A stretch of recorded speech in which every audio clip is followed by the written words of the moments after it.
Saludos cordiales. Un reportaje de Pablo Juan Arena. Nueva producción más escuchada del año en Apple Podcast. Premio Panenka a la pieza periodística del año. Premio Ondas al podcast Revelación.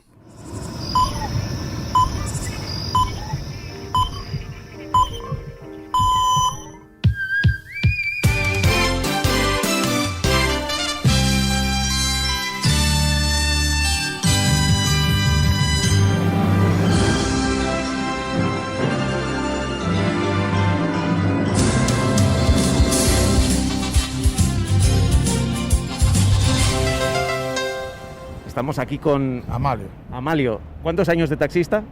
35. Y la radio le ha hecho mucha compañía, ¿no? Todo. Y en las noches de radio, ¿usted era de García o de La Morena? Es que pasó casi de uno al otro, ¿no? Pero era más de García. Pues yo creo que el de La Morena aprendió un poquito de García, aunque él dice que no, pero más o menos luego fue casi parecido. Seguimos con más taxistas. De Amalio pasamos a Goyo. ¿Tú eras de José Ramón de La Morena o de José María García? José María García. Generaba su polémica, era entretenido. ¿Y cuando se fue García, le echaste de menos? Sí.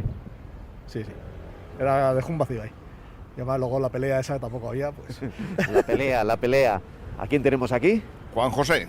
¿Y tú eras de García o de La Morena?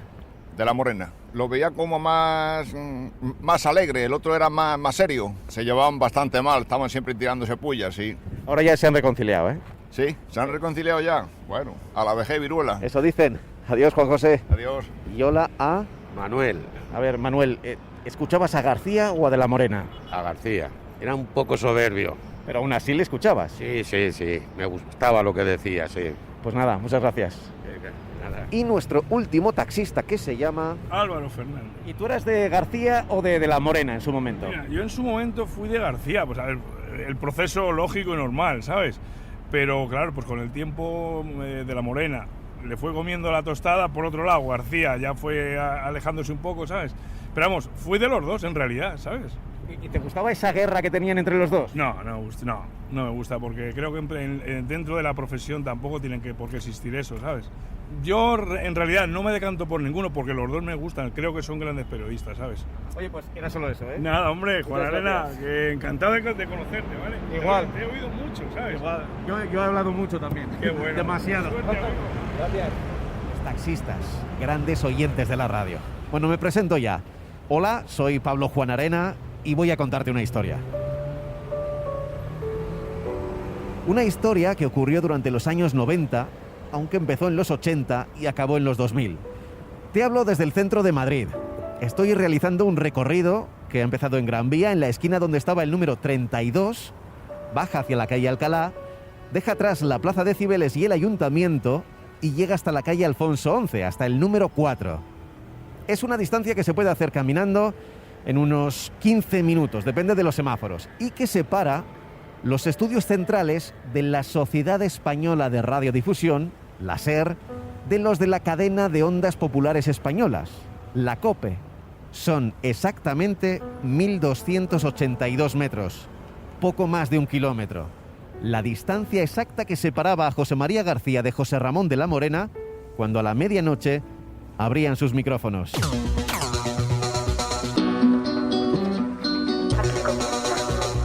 Super García. Al filo de la medianoche. Saludos cordiales. Episodio 1. 1.282 metros. Y antes de seguir te voy a explicar algo. Esto que vas a escuchar no es ninguna tesis doctoral en profundidad, no es una enciclopedia de datos fiables y tampoco es un juicio al pasado. Es simplemente una suma de testimonios de algunos, no todos porque es imposible, de aquellos que fueron testigos de una época fascinante para el periodismo deportivo. Soy Agustín Castellote y estuve con José María García. Soy Alfredo Relaño, fui director de deportes de la cadena. Soy Cristina Gallo y yo estuve durante 17 años. Soy Carlos Bustillo, llevo trabajando con José Ramón de la Soy Javier Ares, periodista. Soy Juan Antonio Alcalá, 20 años, desde 1900. Soy David Alonso. Soy Antonio Romero, trabajo en la Soy José Manuel Estrada Calzada, más conocido como Pipi Estrada. Soy Antonio Ruiz y estuve... Soy Fernando Soria y trabajé... Soy Javier Alaguna, soy periodista. Soy Paco González.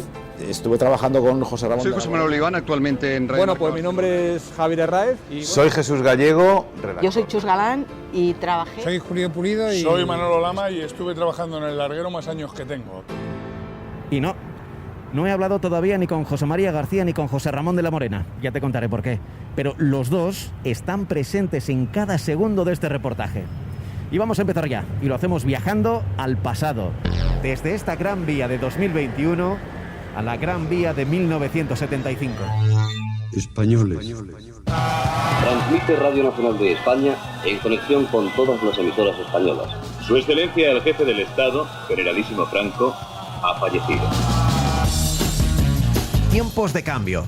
La hora cero de esta historia se sitúa en los años 70, cuando un joven José María García llega a la cadena SER desde el diario Pueblo y Televisión Española. Juzguen a esos ejecutivillos de vía estrecha, a esos directivos, maestros en el comer y catedráticos en el beber. Aparecer con regularidad en los pocos medios de comunicación existentes te convierte automáticamente en una celebridad.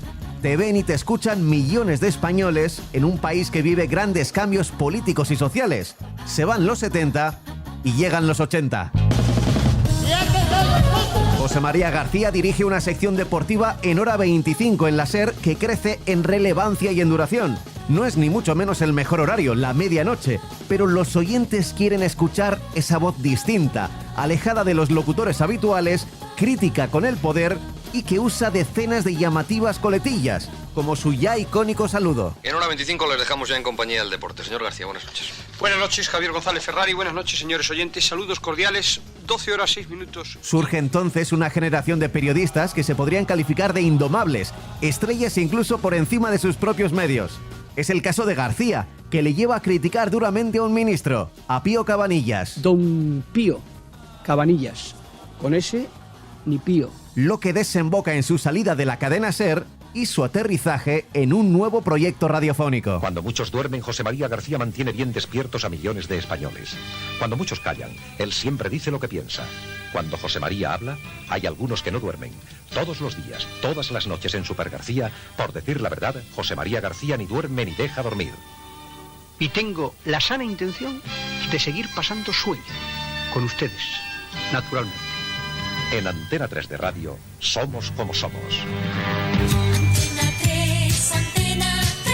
El 4 de mayo de 1982 nace Antena 3 de Radio, la autodenominada Radio Comercial Bien Hecha.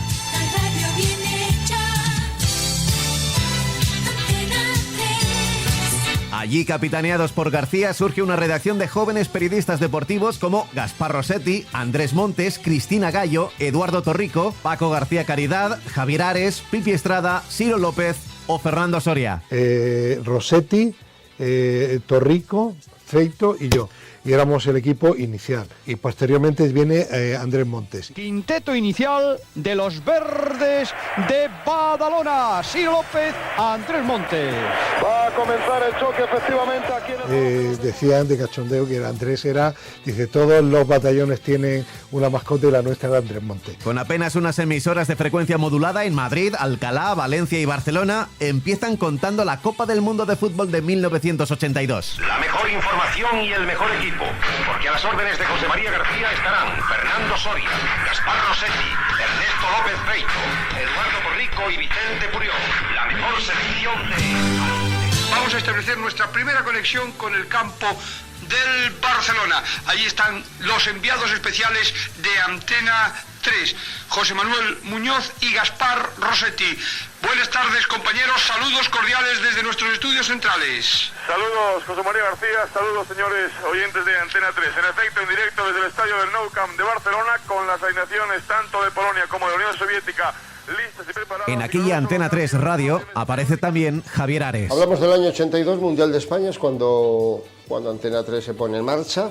Primero con alguna emisora suelta, Madrid, Valencia, etcétera, y al poco, pues con emisoras en la mayoría, que no todas, con muchísimos menos postes repetidores que cualquier cadena al uso de la onda media, ¿no? Piensa que era FM, que inicialmente estuvimos en el Mundial de España con Valencia, 2 emisoras de Madrid, Madrid, Alcalá de Henares, Sevilla y no sé si Barcelona, y en 2-3 años le quita, en el EGM se sitúa por encima de la cadena SER, ¿no?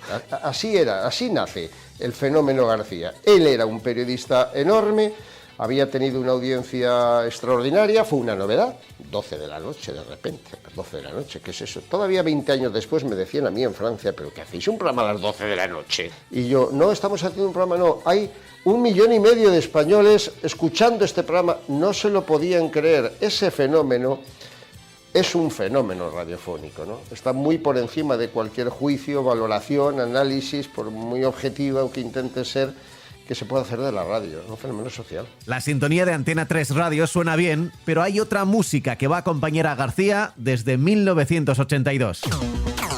Love Song de Simple Minds, una canción de amor que entra directamente en la historia de la radio y que pone los pelos de punta a los oyentes y a quienes trabajan mano a mano con García, como Cristina Gallo. Bueno, la sintonía es maravillosa. Esa sintonía de Simple Minds que nadie podía, no sé, o no reconocían que García pudiese escuchar a los Simple Minds, aunque en realidad no fue él quien eligió la sintonía, pero era el invento que le acompañó siempre desde Antena 3. La sintonía, claro que la sentíamos. Date cuenta que fue parir una criatura que fue una especie de milagro, ¿no? Un niño que te sale 7mesino y con complicaciones, ¿vale? Sí, se pone en marcha una emisora, una idea de Martín Ferrán, con un motor tan potente como era García, al que todo el mundo se había quedado con ganas, porque estaba en la cresta de la ola, cuando él termina con la SER, ¿no? Al principio no es fácil sintonizar Antena 3 Radio. Escuchar a García se convierte en algo exclusivo, y eso siempre atrae. Se compran nuevos receptores que incluyen esa FM, además de la onda media. Este hombre por dónde sale, este hombre por dónde se le escucha, dónde se le puede escuchar, eso generó un clímax, ¿eh? Además del interés de la escuchar un personaje, el no poder hacerlo multiplicó por 3 el interés de la audiencia, ¿no? Fue no un programa solo, sino una situación como de culto, ¿eh? Aquello estaba muy bien visto. Yo escucho a García por las noches, yo he conseguido pillar la emisora, puedo escuchar a García. Eso es un momento mágico. Manuel Martín Ferrán decide que el programa de García se llame Super García en la hora cero. Martín Ferrán, que era un genio, y a García le dijo, oye, tú tienes que venderte hay que venderte, y García le pareció encantado. Super García en la hora cero. A las 12 de la noche, las 11 en Canarias, el deporte por dentro. Afición, jugadores, dirigentes, club. Super García en la hora cero. La verdad del deporte con José María García.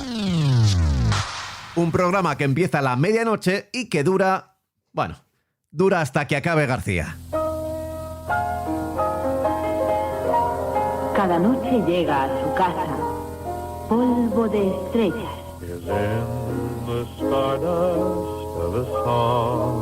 Y todas las noches está con ustedes Carlos Pumares. My stardust melody, the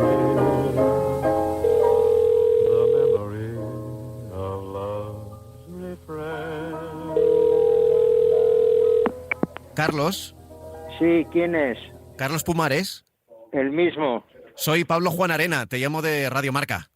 ¿De Radio Marca? Sí, ¿cómo estás? Pues dime. Quería preguntarte por cómo era ir detrás de García. Hombre, en aquella época, pues yo decía de coña que yo iba antes de García, pero luego venía la repetición de García. Es como un bocadillo de jamón. Pero tú eres el jamón. Yo soy el jamón, claro. Quizá este sea el momento de mayor popularidad de García. Todo el mundo le conoce, el pueblo le quiere y los poderosos le temen. Pues yo llamaba a cualquier sitio de deporte, oye, llamo de parte de José María García. Pues la gente se te cuadraba, que querías, unos era miedo, otros eran respeto, pero bueno, era tremendo. Provoca que García alcance unas cuotas de popularidad que, me atrevería a decir que casi popularidad periodística, no ha mejorado. Y luego ya, evidentemente, se convierte en un personaje público de enorme trascendencia, más allá de lo que es el puro periodista. García empieza a ganar en el año 85, 86, empezó a ganar 500 millones de pesetas al año, y en el año 87, más o menos, 88, ya ganaba 1.000 millones de pesetas al año. Lo traduzco, 6 millones de euros al año, a finales de los 80. Pero hablar de dinero es feo, porque no solo tenía poder económico, también tenía otro tipo de poder. Vamos a sumar las voces de Pipi Estrada, Agustín Castellote y Julio Pulido. El contrato de Hugo Sánchez por el Real Madrid, que lo ficha Mendoza y que da un pelotazo enorme a nivel deportivo y que tuvo mucha repercusión, se firma en el despacho de García de Oquendo 23. Mendoza con Hugo Sánchez, con García, con el representante de Hugo Sánchez, se firma en el despacho de García. O sea, eso ya es máximo poderío. José María García, tú no podías salir a la calle con él. Pasaba un premio Nobel por una acera y José María por la otra, y la gente iba a conocer a José María García. Cualquier jugador de fútbol salía y se ponía a hablar con José María García, y la gente iba a pedirle autógrafos a José María García, y no a ese jugador de fútbol. Es decir, su popularidad superaba todo lo previsto. Yo creo que el poder de un periodista se mide por las personas que se te ponen al teléfono, tú descuelgas el teléfono y dependiendo de quién se te ponga al otro lado del teléfono, tienes más o menos poder. A García se le ponía el rey de España. Me es muy grato saludar a todos cordialmente al inaugurar la cadena de emisoras de Antena 3. Cordialmente. Antena 3 crece y García es líder en poder y en audiencia a la medianoche. Pero ¿qué ocurre mientras en la cadena SER? La Sociedad Española de Radiodifusión presenta. En su redacción destacan Martín Balbuena, José Joaquín Brotons, Roberto Gómez, un joven José Ramón de la Morena y Manolo Lama. Piensa que cuando se va García, la SER queda en depresión. O sea, de repente se va García, se lleva toda la audiencia, entonces la SER queda en depresión residual. Prácticamente el programa de la noche de deportes, la casa no le daba ninguna importancia. Y entonces ahí había ese gen competitivo que teníamos los nuevos que habíamos llegado, y yo creo que le empujamos mucho a Alfredo a que creyera en nosotros y a que nos diera la oportunidad. Yo creo que Alfredo desde el primer momento creyó en esa generación de nuevo. Se dio cuenta que la redacción tenía una generación de ganadores. Ese Alfredo es Alfredo Relaño. En deportes habían tirado un poco la toalla. El programa de las 12 de la noche ya no se hacía. Se hacía un programa a las 8:30, que lo hacía Enrique Martín, y se hacía un programa local a las 3 de la tarde, que lo dirigían alternativamente, lo hacían alternativamente Roberto Gómez, Lama y de la Morena. Era una cosa muy desordenada. Yo me acuerdo antes de ir que yo entonces vivía con una chica, comíamos en casa y luego lavábamos los platos. A la hora de lavar los platos teníamos el programa de la SER. Y yo notaba que ella se reía cuando le tocaba hacerlo de la Morena. Y a mí también me gustaba, yo no los conocía a ninguno de ellos. Yo entonces estaba en el país, no. Y ella se reía y tal. Y a mí me gustaba, y yo, esto gusta también a las mujeres, gusta a la otra mitad de la humanidad. Yo me quedé con ese cante. Así que cuando Relaño llega a la dirección de deportes de la SER, apuesta por aquel locutor que hacía gracia a su pareja. Y el primer año se lo encargué a Julio César Iglesias, que estaba ya de antes y hacía la ventana por la tarde, y yo le pedí que lo hiciera. Él cogió conmigo el compromiso de hacerlo solo un año, porque él no se quería ver en guerra con García, por ejemplo. Y mientras ese mismo año, pues yo iba ya con esa idea, José Ramón se consolidó, fue el que hizo firmemente el de las 3 de la tarde. Lo hizo siempre. Y fue un boom. Fue impresionante. Bueno, Relaño está ahí de testigo. Yo siempre le dije a Relaño que de la Morena tenía algo diferente a los demás. No era una eminencia deportiva, no manejaba términos deportivos ni datos deportivos, pero tenía un don y un poder de comunicación absoluto cuando se ponía delante de un micrófono. Entonces además tenía dos banderilleros, uno era Paco González en ese programa y otro Chus Galán. Vamos con los banderilleros. Llegó Alfredo y lo organizó todo. O sea, organizó turnos, organizó quién presentaba cada programa, tal. Y entonces puso a De la Morena a las 3. Y quería hacer un programa distinto, muy... Me acuerdo que hablaba mucho a la ama de casa que estaba fregando los cacharros, ¿sabes? Y él quería cosas llamativas, entonces los que íbamos a los entrenamientos, que yo creo en la primera temporada éramos Chus Galán y yo, lo llevábamos clarísimo, o sea, íbamos a sacar... Es verdad que eran otros tiempos y tenías acceso incluso personal a cada uno de los jugadores, según se iban, tú estabas con ellos, o sea, podías hablar con ellos, hacer una entrevista personal sin pasar por jefaturas de prensa, podías hacer lo que quieras. Yo solo te voy a decir un dato, a mí en el vestuario del Madrid me llamaban el brazo armado de José Ramón de la Morena.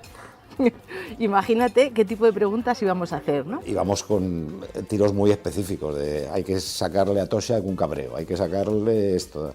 Entonces, sí, él confió en mí desde el principio, me dio muchísima bola Y yo encantado, claro, hacía entrenamientos de todo tipo, del Madrid, del Atleti, del Rayo. Hacíamos Madrid y Atleti, Paco y yo, entonces cada 15 días nos cambiaban de equipo, al uno y al otro, de manera que cuando llegaba el otro, como que veían el cielo abierto de ver al nuevo, ¿no? Y decían, uy, qué bien, que ya se va este que ha estado tocando las narices. Y vamos a tocar mucho las narices. Y como el programa de las 3 tenía una pinta muy atractiva, digamos que los jefes apostaron por él para hacer el programa de la noche. Como la fórmula de las 3 funcionó, fue cuando se planteó darle la noche. Y entonces Joserra hizo la noche, basándolo un poco en cómo había sido el programa de las 3 de la tarde. Y así nació El Larguero, ¿no? El nombre es suyo y quedamos ya cuando Plaza estaba encima, muy pronto quedamos y yo llevaba una lista de 10 y él llevaba una lista de 20. Y el primero que dijo, yo creo, de toda la lista, o el segundo o el tercero, fue El Larguero y me pareció definitivo. Yo veía el doble juego, el listón definitivo que pones, pal, y hay que meterla por debajo del larguero y luego lo de largar, el que larga, ¿no? A mí me gustó muchísimo.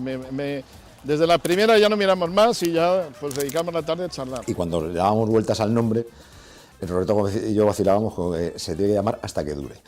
No, el programa que se llama Hasta que dure, porque pensábamos que nos íbamos a dar una hostia de esta, pero en plan cachondeo, o sea, todo el mundo se iba a dejar la piel por hacerlo bien, pero hasta que dure, esto hasta ja. Señoras y señores, muy buenas noches. Esto es La Ventana al Deporte, aunque eso sí, la estamos pintando. Yo me llamo José Ramón de la Morena y soy su nuevo sereno del deporte. Por supuesto que este programa tiene sintonía, como cualquier programa que se precie. Maestro, cuando quiera. Bueno, lo primero que recuerdo del Larguero es la sintonía. Bueno, cuando Joserra nos traía esa sintonía, todos nos queríamos morir. Y esto lo tenía muy claro, ¿eh? Le quería llamar El Larguero desde el primer momento y quería meter esa sintonía. Yo que iba de modernito, yo pensaba una sintonía, ¿sabes?, moderna, ¿no? A mí eso me chocaba mucho. Cuando todos esperamos una sintonía muy especial, de repente llega De la Morena con los lobitos cantando ra, ra, ra. Y entonces, si nos ves a todos las caras, creíamos morir, ¿eh? La sintonía, fíjate, a mí no me gustó. Eso él siempre ha perseguido mucho. Ahí me ganó claramente, porque luego funcionó muy bien. Pero me pareció que era reírse de la audiencia. El lobito está cobrando, los borreguitos pagando, tal. Yo no le cogí la ironía. Además, cuando yo le dije que no me gustaba, lo puso como condición sine qua non, vamos, no negoció. Yo le dije, bueno, vamos a ver a Augusto, vamos a pedir una... Él siempre ha tenido mucho respeto a Augusto y yo más. Augusto del Cadero era el jefe de todo. Yo era el jefe de deportes, Augusto del Cadero era el que estaba por encima de mí. Y fuimos, Augusto dijo que le gustaba, pues yo ya no discutí más. No hay que confundir melenas, gente rara y gente buena. Los buenos son futbolistas, los machos son futbolistas. Los raros somos artistas. Ra, ra, ra. El lobito está empatando. Tra, La SER, por tanto, ya tiene presentador para el programa de la medianoche, tiene nombre, tiene también sintonía. Ahora falta por definir el tono y el objetivo. Sumamos aquí la voz del productor eterno, Carlos Bustillo. Empezó en septiembre del 89 con una idea nueva, con un, digamos, lenguaje más desenfadado, con una desdramatización un poco de lo que era el deporte y de lo que era el discurso de García, y nacía como una idea nueva, una idea fresca. Mi instinto era el siguiente: yo creo que había un cierto cansancio de la fórmula de García, que era una fórmula casi exclusivamente crítica, muy personalista. Yo no voy a renegar de todo lo que él hacía, pero le quitaba la gracia al deporte. Hablaba de otra manera, su lenguaje era distinto y evidentemente Dios le ha dado esa varita, ese toque para poder traspasar y entrar en los hogares de los españoles. Aparte, yo siempre he entendido que lo diferente funciona. Lo diferente se instala y luego si es bueno, funciona. Pero lo diferente siempre llama la atención. Es una manera de salir. Todo el mundo quería hacer García entonces. Pedro Pablo Parrado, hasta Castellote y tal, todos hacían lo mismo. Lo que hacía De la Morena era radicalmente una cosa distinta. El cambio radical es la forma de tratar al oyente y que el aspecto del programa era coral. En el minuto 15 del programa habían aparecido 7 voces. Que a lo mejor a García no escuchabas otra voz, a lo mejor, bueno, a veces en todo el programa, en toda la hora y media. Y de repente con Joserra llega una fórmula divertida. Vamos a divertirnos haciendo radio y vamos a divertir a la gente contándole la actualidad. Y eso era lo que él buscaba. Se preparaba los programas más que a fondo, ¿eh? Él soñaba con los programas, te lo digo yo. Cambiaba radicalmente, o sea, de la ultraseriedad de García a un tío cachondo que encabezaba un grupo cachondo. Había buen equipo, había un buen coro. Yo decía, todos somos la cuadrilla de José Ramón. José Ramón es el matador. Nosotros somos la cuadrilla. El peón tiene que estar ahí. Cuando te hace un gesto el torero, tú sales y te llevas el toro a otro lado cuando tal. Pero no se puede estar entrando a tocar los cojones. Ahí nos compenetramos muy bien él y yo, porque yo le tenía mucho a la gente en ese sentido a raya. Y luego su forma de plantarse muy campechana, yo vengo del pueblo y soy del Atleti, pero me río de todo, de mí mismo y del Atleti y de los paletos y de lo que haga falta. Le gustaba mucho hacerse el ignorante, decir, atiza, tal. Me preguntaba a mí, preguntaba a Segura, preguntaba a Valdano, y él siempre tomaba la actitud del paleto de pueblo que tiene la suerte de estar con una gente que sabe de unas cosas y se hacía el ingenuo, el ignorante, el tal. El ingenuo ignorante nunca fue, ¿no? Y te trato de una manera distinta y no te intento vender burras, te digo, si el programa es una mierda, dedícate a hacer otras cosas por la noche, tal. Si no están haciendo nada mejor, que a esta hora todo es posible, deberían quedarse un ratito con nosotros. No cobramos, esto es gratis, les vamos a contar muchas cosas. Pero bueno, si están en otra faena, pues sigan a lo suyo. Tenemos abierto el confesionario hasta la 1.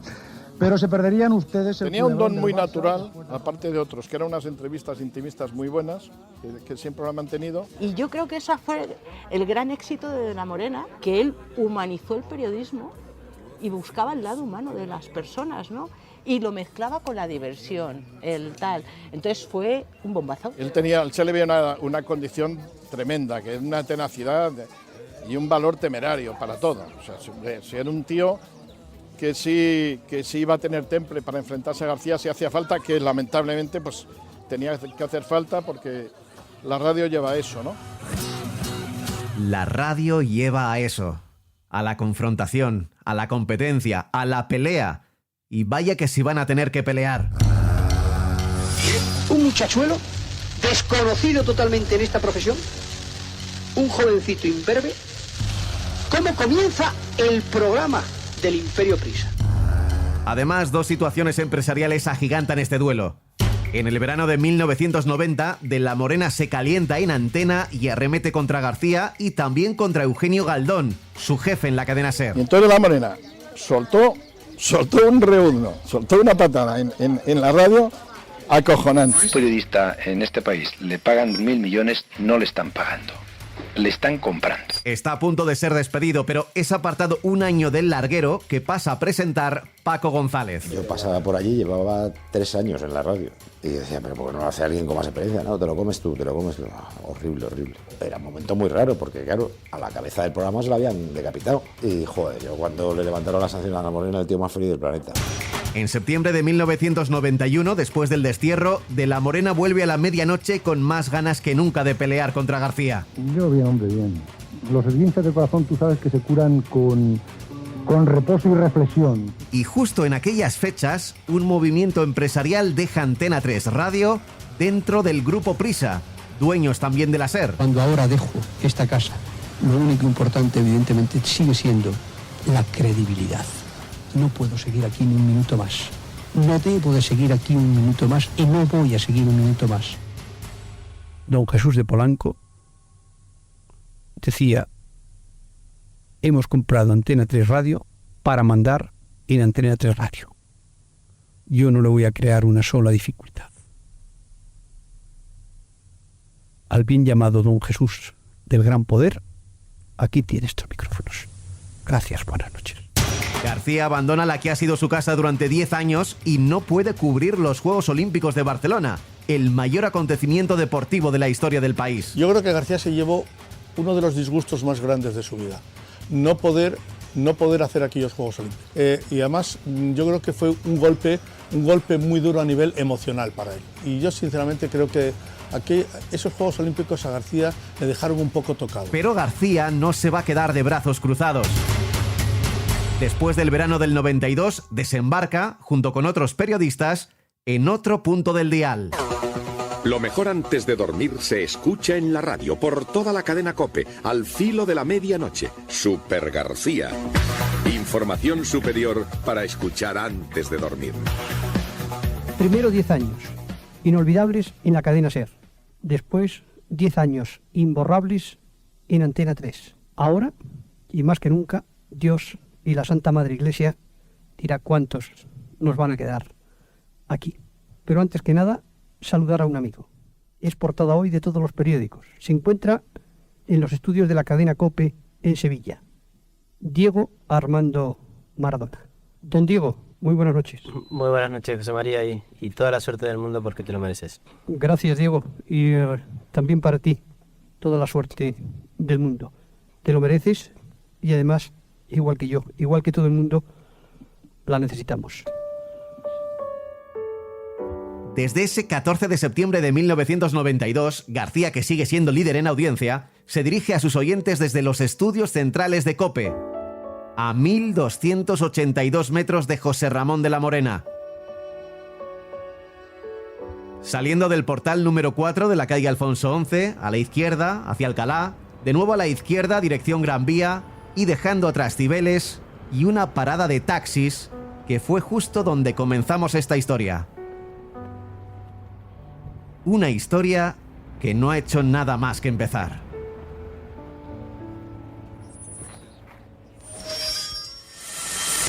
En el próximo episodio de Saludos Cordiales... Se inició una persecución por la M30. Futre iba en un taxi, lo típico de las películas de siga ese taxi, pues exactamente igual. Y llega Gil con dos guardaespaldas y dice: ¿dónde está el hijo de puta de la Morena? Ojo, es una notición, pero como no se haga realidad, te corto los cojones. Cruzamos la raya, demasiados momentos. Se lo habían llevado a lo personal, ya era, te voy a hacer daño personalmente. Y hay que comer 3 veces al día. Sí, tuve un incidente que le cogí el teléfono y se lo tiré a 50 metros. Imagínate el pollo que me montó. Lo que es salvaje en el año 90 ahora mismo nos parece ya casi terrorista. Parece ser que no le gustan excesivamente los toros, sí le gustan los toreros. Lo que no hago es acostarme con una vaca.